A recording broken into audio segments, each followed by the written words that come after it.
ಇವತ್ತಿನ ರೆಸಿಪಿ ಇನ್ಸ್ಟಂಟಾಗಿ ಮಾಡಿಕೊಳ್ಳುವಂತಹ ಒಂದು easy breakfast recipe.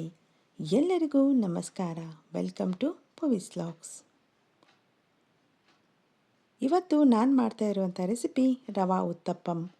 ಇದನ್ನು ಮಾಡೋದಕ್ಕೆ ಮೊದಲು ಒಂದು ಬೌಲ್ಗೆ 2 ಕಪ್ನಷ್ಟು ರವೆಯನ್ನು ತಗೊಳ್ಳಿ. ನಾನಿಲ್ಲಿ 2 ಕಪ್ನಷ್ಟು ಬಾಂಬೆ ರವೆಯನ್ನು ತಗೊಂಡಿದ್ದೀನಿ.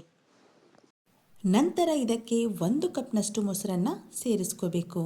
2 ಕಪ್ನಷ್ಟು ರವೆಗೆ ಅದರ ಅರ್ಧ ಅಂದರೆ 1 ಕಪ್ನಷ್ಟು ಮೊಸರನ್ನು ಸೇರಿಸ್ಕೊಂಡು ಇವೆರಡು ಚೆನ್ನಾಗಿ ಹೊಂದ್ಕೊಳ್ಳುವಂತೆ ನಾವು ಮೊದಲು ಮಿಕ್ಸ್ ಮಾಡ್ಕೋಬೇಕಾಗತ್ತೆ. ಇದಕ್ಕೆ ಈವಾಗಲೇ ನೀವು ನೀರನ್ನು ಸೇರಿಸುವಂಥ ಅವಶ್ಯಕತೆ ಇಲ್ಲ. ಮೊದಲು ಇವೆರಡನ್ನು ಚೆನ್ನಾಗಿ ನಾವು ಮಿಕ್ಸ್ ಮಾಡ್ಕೊಂಡ್ಮೇಲೆ ನಂತರ ಇದಕ್ಕೆ ನೀರನ್ನು ಸೇರಿಸ್ಕೋಬೇಕು. ಗಟ್ಟಿ ಮೊಸರನ್ನು ಸೇರಿಸ್ಕೊಂಡ್ರೆ ಇದಕ್ಕೆ 1 ಕಪ್ನಷ್ಟು ನೀರು ಸಾಕಾಗುತ್ತೆ. ಮೊಸರು ಅಷ್ಟೊಂದು ಗಟ್ಟಿಯಾಗಿರದಿದ್ದರೆ ನೀರು ಸ್ವಲ್ಪ ಕಡಿಮೆನೇ ಸಾಕಾಗುತ್ತೆ. ಇವೆರಡನ್ನು ಈ ರೀತಿಯಾಗಿ ಚೆನ್ನಾಗಿ ಮಿಕ್ಸ್ ಮಾಡ್ಕೊಂಡ್ಮೇಲೆ ಸ್ವಲ್ಪವೇ ನೀರನ್ನು ಸೇರಿಸ್ಕೊಳ್ತಾ ನಾವಿದನ್ನು ಚೆನ್ನಾಗಿ ಮಿಕ್ಸ್ ಮಾಡ್ಕೋಬೇಕಾಗತ್ತೆ. ನೀವಿಲ್ಲಿ ನೋಡ್ತಾ ಇರ್ಬೋದು, ನಾನೀಗ 1 ಕಪ್ನಷ್ಟು ನೀರನ್ನು ಸೇರಿಸ್ಕೊಂಡಿದ್ದೀನಿ. ಈ ರೀತಿಯಾಗಿ ನೀರನ್ನು ಸೇರಿಸ್ಕೊಂಡು ಚೆನ್ನಾಗಿ ಮಿಕ್ಸ್ ಮಾಡಿಕೊಂಡ್ರೆ ಆಯಿತು. ಈ ಉತ್ತಪ್ಪ ಮಾಡೋದಕ್ಕೆ ಬ್ಯಾಟರ್ ರೆಡಿಯಾದ ಹಾಗೆ ಅರ್ಥ. ನಂತರ ಇದನ್ನು 20 ನಿಮಿಷಗಳವರೆಗೆ ನಾವು ನೆನೆಸಿಟ್ಕೋಬೇಕಾಗುತ್ತೆ.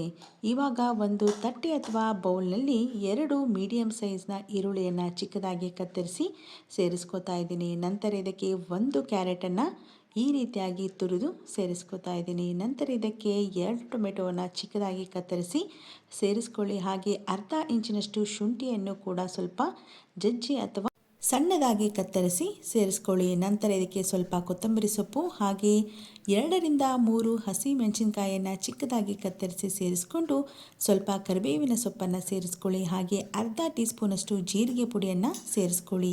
ಇಲ್ಲಿ ಜೀರಿಗೆ ಪುಡಿ ಆಪ್ಷನಲ್, ನೀವು ಬೇಕಾದರೆ ಸೇರಿಸ್ಕೊಳ್ಳಿ ಅಥವಾ ಸ್ಕಿಪ್ ಮಾಡ್ಕೊಳ್ಳಿ. ನಂತರ ಸ್ವಲ್ಪ ಉಪ್ಪನ್ನು ಸೇರಿಸ್ಕೊಂಡು ಇವೆಲ್ಲವೂ ಚೆನ್ನಾಗಿ ಹೊಂದ್ಕೊಳ್ಳುವಂತೆ ಒಂದ್ಸಲ ಮಿಕ್ಸ್ ಮಾಡ್ಕೋಬೇಕಾಗತ್ತೆ. ಇವಾಗ ರವಾ ಉತ್ತಪ್ಪಂ ಮಾಡೋದಕ್ಕೆ ಬೇಕಾದಂತಹ ವೆಜಿಟೇಬಲ್ ಟಾಪಿಂಗ್ಸ್ ರೆಡಿ. ಇವಾಗ 20 ನಿಮಿಷದ ನಂತರ ಹಿಟ್ಟು ಈ ರೀತಿಯಾಗಿ ಆಗಿದೆ. ರವೆ ಎಲ್ಲ ನೀರನ್ನು ಹೀರ್ಕೊಂಡು ಸ್ವಲ್ಪ ಗಟ್ಟಿಯಾಗಿರುತ್ತೆ. ಅದಕ್ಕೋಸ್ಕರ ಇಲ್ಲಿ ನಾವು ಸ್ವಲ್ಪ ನೀರನ್ನು ಸೇರಿಸ್ಕೊಂಡು ಇದನ್ನು ದೋಸೆ ಹಿಟ್ಟಿಗಿಂತಲೂ ಸ್ವಲ್ಪ ದಪ್ಪವಾದಂಥ ಕನ್ಸಿಸ್ಟೆನ್ಸಿಗೆ ಇದನ್ನು ಮಾಡ್ಕೋಬೇಕಾಗತ್ತೆ. ನೀವಿಲ್ಲಿ ನೋಡ್ತಾ ಇರ್ಬೋದು, ಇದು ಈ ಹದಕ್ಕೆ ಬರೋವರೆಗೂ ಇದಕ್ಕೆ ಸ್ವಲ್ಪವೇ ನೀರನ್ನು ಸೇರಿಸ್ಕೊಳ್ತಾ ನಾವು ಇದನ್ನು ಚೆನ್ನಾಗಿ ಕೈ ಆಡಿಸ್ಕೋಬೇಕಾಗತ್ತೆ. ಇವಾಗ ಒಂದು ಗ್ಯಾಸ್ನ ಮೇಲೆ ತವಾ ಅಥವಾ ಫ್ರೈಯಿಂಗ್ ಪ್ಯಾನನ್ನು ಇಟ್ಕೊಂಡು ಅದಕ್ಕೆ ಸ್ವಲ್ಪ ಎಣ್ಣೆಯನ್ನು ನಾವು ಚೆನ್ನಾಗಿ ಹಾಕಿ ಸ್ಪ್ರೆಡ್ ಮಾಡ್ಕೋಬೇಕು. ನಂತರ ಈ ರೀತಿಯಾಗಿ ಸ್ವಲ್ಪ ರವಾ ಬ್ಯಾಟರನ್ನು ತಗೊಂಡು ಅದನ್ನು ಸ್ವಲ್ಪ ಈ ರೀತಿಯಾಗಿ ಸ್ಪ್ರೆಡ್ ಮಾಡ್ಕೋಬೇಕಾಗತ್ತೆ. ಸ್ವಲ್ಪ ದಪ್ಪವಾಗಿಯೇ ಇದನ್ನು ನಿಧಾನವಾಗಿ ಈ ರೀತಿಯಾಗಿ ಚೆನ್ನಾಗಿ ಸ್ಪ್ರೆಡ್ ಮಾಡ್ಕೋಬೇಕು. ನಂತರ ಇದರ ಮೇಲ್ಗಡೆ ನಾವು ಈ ಮೊದಲೇ ಮಾಡಿಟ್ಟುಕೊಂಡಂತಹ ವೆಜಿಟೇಬಲ್ ಟಾಪಿಂಗ್ಸ್ನ ಈ ರೀತಿಯಾಗಿ ಚೆನ್ನಾಗಿ ಎಲ್ಲ ಕಡೆಯೂ ಸೇರಿಸ್ಕೊಂಡು ಅದನ್ನು ಸ್ವಲ್ಪ ಪ್ರೆಸ್ ಮಾಡ್ಕೋಬೇಕಾಗುತ್ತೆ. ಈ ರೀತಿಯಾಗಿ ಕೈ ಅಥವಾ ಒಂದು ಸ್ಪ್ಯಾಚುಲಾ ಸಹಾಯದಿಂದ ಅದನ್ನು ಸ್ವಲ್ಪ ಪ್ರೆಸ್ ಮಾಡಿಕೊಂಡ್ರೆ ವೆಜಿಟೇಬಲ್ಸ್ ಸರಿಯಾಗಿ ಸ್ಟಿಕ್ ಆಗುತ್ತೆ. ಹಾಗೆ ಅದು ನೀವು ಫ್ಲಿಪ್ ಮಾಡಿ ಹಾಕಿದಾಗ ಕೆಳಗಡೆ ಬೀಳೋದಿಲ್ಲ. ನಂತರ ಒಂದು ಲಿಡ್ಡನ್ನು ಕ್ಲೋಸ್ ಮಾಡಿ 1 ರಿಂದ 2 ನಿಮಿಷ ಚೆನ್ನಾಗಿ ಅದನ್ನು ಬೇಯಿಸ್ಕೊಂಡ್ಮೇಲೆ ಈ ರೀತಿಯಾಗಿ ಇನ್ನೊಂದು ಬದಿಯಲ್ಲಿಯೂ ಅದನ್ನು ನಾವು ಚೆನ್ನಾಗಿ ಬೇಯಿಸ್ಕೋಬೇಕು. ಈ ರೀತಿಯಾಗಿ ಅದನ್ನು ಫ್ಲಿಪ್ ಮಾಡಿ ಹಾಕಿದ ಮೇಲೆ ಅದನ್ನು ಕೂಡ ಸ್ವಲ್ಪ ನಿಧಾನವಾಗಿ ನಾವು ಪ್ರೆಸ್ ಮಾಡ್ಕೋಬೇಕಾಗತ್ತೆ. ನಂತರ ಇದಕ್ಕೆ ಎಣ್ಣೆಯನ್ನು ಸೇರಿಸ್ಕೊಳ್ಳಿ. ಇಲ್ಲೂ ಕೂಡ 1 ರಿಂದ 2 ನಿಮಿಷ ಇದನ್ನು ಚೆನ್ನಾಗಿ ಬೇಯಿಸ್ಕೊಂಡ್ರೆ ರುಚಿಯಾದಂತಹ ಹಾಗೆ ಅಷ್ಟೇ ಸುಲಭವಾಗಿ ಮಾಡಿಕೊಳ್ಬಹುದಾದಂತಹ ರವಾ ಉತ್ತಪ್ಪಂ ರೆಡಿ.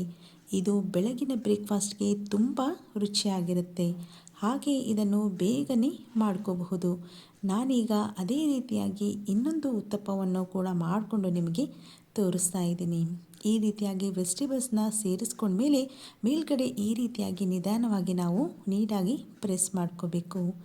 ನಂತರ ಇದನ್ನು ಚೆನ್ನಾಗಿ ನಾವು 2 ಕಡೆಯಲ್ಲಿಯೂ ಬೇಯಿಸ್ಕೋಬೇಕಾಗತ್ತೆ. ಇದನ್ನು ನೀವು ಹಾಗೆ ಸರ್ವ್ ಮಾಡಬಹುದು ಅಥವಾ ಯಾವುದೇ ಚಟ್ನಿಯೊಂದಿಗೂ ಕೂಡ ಸರ್ವ್ ಮಾಡಬಹುದು.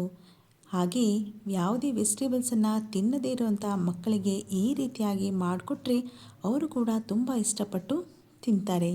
ನಾನಿಲ್ಲಿ ಈ ಉತ್ತಪ್ಪಂ ಜೊತೆ ಕೊಬ್ಬರಿ ಚಟ್ನಿಯನ್ನು ಸರ್ವ್ ಮಾಡ್ತಾ ಇದ್ದೀನಿ. ನೀವು ನಿಮಗಿಷ್ಟವಾದ ಯಾವುದೇ ಚಟ್ನಿಯೊಂದಿಗೂ ಆದರೆ ಇದನ್ನು ಸರ್ವ್ ಮಾಡಬಹುದು.